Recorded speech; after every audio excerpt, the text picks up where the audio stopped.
Hey, I'd like to welcome you to another episode of the Mission Matters Luxury Podcast, your source for all things luxury. My name is Adam Torres. You can follow me on Instagram at AskAdamTorres. Keep up with my book releases, book tour schedule, signings, all that other good stuff. Always love to connect with you there. And as always, if you'd like to apply to become a co-author of one of my upcoming books, just head on over to the website, missionmatters.com, and click on Become an Author to apply. All right, so I have Dr. Donald W. Wise on the line. He's co-founder and senior managing director over at Turnbull Capital Group and also was the founder of CBRE Hotels. Donald, welcome to the show. Hey, Adam, how are you today? Happy Friday. Oh, man, happy Friday, and I'm excited to have you on the line today. So we're going to talk about distressed hotels, and I know your firm has quite a record of working with both owners and the institutional side, the bank side, in these type of situations, and I want to get into that. But before we do, I want to talk a little bit more about what you're doing over at Turnbull Capital Group overall. So tell us a little bit more about the firm, please. Certainly. Well, we were founded in 2010. We have grown from 3 partners to 9 over the years. We now have 8 senior managing directors, specifically in the hospitality space. 1 senior managing director, my co-founder, who's a corporate M&A sort of guy, a professional. But our team it's a very senior team. Each of our 8 members in the hospitality space have over 30 years of hospitality, either as operators, asset managers, consultants, or transactional advisors or debt placement providers. Over the last, 36 years, we've been involved in over $19.5 billion of workouts, restructurings, and foreclosures, representing both the bankruptcy courts in and out of bankruptcy. So a very strong platform, very well positioned going forward with regrettably the carnage that is going to come forward in the next 120 to 150 days in the hospitality industry due to this terrible black swan that we're experiencing right now with COVID-19. Yeah, absolutely, and I think that's a great transition into today's topic. So distressed hotels, and I'm not asking you to have your crystal ball out, of course, but you've been in this business for decades. So your vantage point is unique to most. So let's just kick the topic off. Where do you want to start with that? Well, this is a unique event that hopefully will be the only time that something as catastrophic as this happens in all of our respective lives. There's no playbook here. That's the very challenging part. We can look back to previous recessions. We can look back to the RCC debacle in the 90s. We can look back to the terrible events after 9/11. We can look back to the real estate meltdown 2008 to 2010. But all of those were,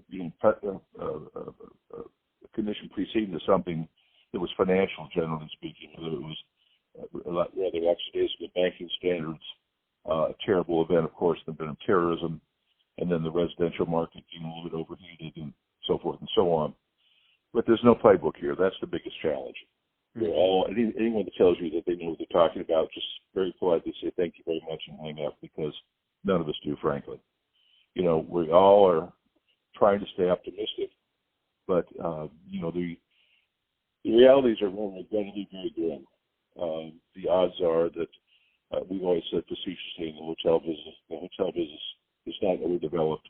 It's under demolished, and frankly, we probably will see approximately 10%, plus or minus, market by market, of the older, functionally obsolete hotels in this country probably be not open. We have a similar situation, although probably even higher with restaurants. Some people are saying, opining that 25% of the restaurants are not going to open after this. We have people saying that, for instance, in Manhattan, that 10 to 30% of the hotels in Manhattan will not reopen. So these are depression sort of numbers that we've never seen before. California is a virtual tsunami from the standpoint of unemployment over the last 60 days. Personal income has declined over 9%. Unemployment in California is up to 18%. 42% of people say that until this quote-unquote curve flattens, they're not going to get on an airplane again. That's a recent Harris poll just this last week. 52% have said that they will not go to a hotel again until this curve has flattened, right? 6 months. So, these are just, how do you perform that sort of thing when we have no clue as far as when we're going to have a vaccine? I would certainly opine it would not be in 2020. Be sometime in 2021. And then you have 325 million people to vaccinate. That's going to present some challenges. Mm-hmm. And the hotel business, is inextricably tied to the airlines. And of course, FAA requirements, and they may waive this, but I'm finding it very unlikely, that an aircraft that hasn't flown in X or Y number of days has to be recertified by the FAA before it can fly again. A pilot who's not flown that aircraft in 30 to 45 days, some number determined by the FAA, cannot fly that plane again until he goes back through a trainer. Yeah. So these are all, how do we get our customers to our hotels in addition to the consumers, discomfort with cleanliness issues and having to wear masks for the first time that Americans are not used to. Has a room really been sanitized? When's the last time somebody was in the room? Where do I go for breakfast? Can I go to the spa safely? Can I go to the pool? All these issues. Again, there's no playbook, and that's clearly the issue here. We're all trying to be an armchair, quarterback on Monday morning after the games, mm-hmm. but there's no playbook, so it's very challenging. All we can do is listen, be well informed, be savvy.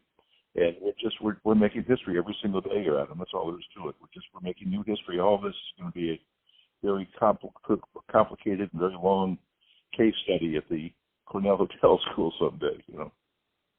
Absolutely. And so for some of these, the amount of hotels that are going to be affected, the numbers that you're talking about is huge, and not even to mention just the event space. So let's say that in theory, some of these areas are, predominantly done by or predominantly have been booked to, for events like in Long Beach or things like that. They're centered down there. And now if maybe some of these events go online or other things, what we come back to may also just change. Well, you're going to see the closest analogy, Adam, we have to this is the chair after, as I mentioned before, after the terrible offense of 9/11. Mm-hmm. What we saw was the roadside properties came back relatively quickly because we still have hundreds of thousands of truckers that are moving materials back and forth across this great land. The destination properties will come back next. In other words, if you want to take your family and grab the kids and the dog and run up to the new Rosewood Hotel in Montecito, or you want to run down to Hotel del Coronado and sit with your bride by the pool with a Mai Tai, and the kids are playing in the sand and swimming. That's easy. It's drive to, it's 3 hours, it's in the car. If you want to go to Catalina Island for a 3-day weekend, you park your car in Long Beach or San Pedro, you're on a ferry for an hour and a half, and you're off in paradise. Those kind of markets will come back pretty quickly. Because in the business travel, as I indicated, the business travel component is going to be nearly 100% dependent on the airlines as far as how quickly the airlines can come back. And then next you have the big boxes like you're talking about for the convention hotels. And clearly, it's going to take a while for them to come back before people get comfortable being with their 300 best friends at a chicken, overcooked chicken lunch or dinner sort of thing. Mm-hmm. So that's good. And then lastly, those locations which are truly, truly dependent on the air travel, like Hawaii, Mexico, the Caribbean, in some cases Las Vegas. Las Vegas has lots of people, not all of them drive from California. Mm-hmm. So those markets are going to come back last, again, because of just the fact that people, are not going to be getting comfortable, just as a 911, are not going to be comfortable getting back on an airplane anytime soon. And so, what does this mean for Turnbull Capital Group going forward? And again, not saying you have the crystal ball, but how do you see Turnbull Capital Group playing its role within this? Well, we've endeavored to place ourselves over the year as we're a smaller firm, but we have some of the, in my opinion, some of the the savviest professionals with the best horsepower of any firm in the United States. My partner in crime, Michael Brannigan, has been with me 21 years. Michael, I would put up against anybody on the planet to underwrite a difficult, complicated deal. My other partners are all 30-year veterans, have pedigrees that just, would boggle the mind. So we are very well positioned going into this terrible debacle to assist both borrowers as soon as possible when they know they're in trouble, lenders as they know they're starting to get properties back and get to sort of from us up. What's the market? How should they go about retransacting that property? What should they do once they get it? What should they do before they put it in the market? Make strong recommendations on all those things as well as execute the business for them. So frankly, and it's again very regrettable because this is such a terrible, the deaths and all this are so off the chart, terrible. With 799 deaths in New York City in one day, my goodness, that's just unfathomable. I mean, I was in Vietnam and didn't see, that many deaths in one day, for heaven's sakes. So, we're going to to answer your question directly, Adam, we are going to have a very, very, very busy 3 years. Yeah, that's how long it's going to take. It's going to take 3 years, and then there'll be some overhang another 2 years after that. So, as I said, we're very well positioned going forward. But we are going to be, I have been working 12-hour days for the last 3 months, frankly, 6 days a week. Oh, yeah. I figured when you made time for me, I'm like, I'm getting down on the line. Come on, man, because I was like, I know you're busy right now. Well, it's just that when you hit in times like this, people go to the gray hair. And I'm over 70. I got enough of the gray hair, not as much as my friends or my partners maybe, but you go to the gray hair, and we've got it, and we have the pedigrees, and we have the reputation of being the good guys that ride down the white cowboy horses, wear the white cowboy hats, and we're the good guys. So, and people know that. They know that we have integrity. We execute very professionally. You can believe what we say. We don't sugarcoat it. We tell it like it is. And so we've established a pedigree. In my case, 36 years. In the case of all my partners, over 30 years. That we're the good guys. So it's not too hard to sell that. To sell credibility and integrity. That usually sells well in any market, let alone a down market. That's awesome. So, Donald, if somebody's listening to this and they want more information or they want to learn more about Turnbull Capital Group or to connect with you and your team, what's the best way for them to get information? Well, our website is just being redone, and it's regrettably about a week away from being completed. We were in beta testing all this week. But I would say the simplest is either two ways. Well, three, I suppose. You can always go to LinkedIn, Dr. Donald W. Wise with W on LinkedIn. My email is very simple. It's my name spelled out. Dr. for Dr. Donald, D-O-N-A-L-D, middle initial W, last name Wise, W-I-S-E, if you're from the East Coast like the potato chip, at gmail.com.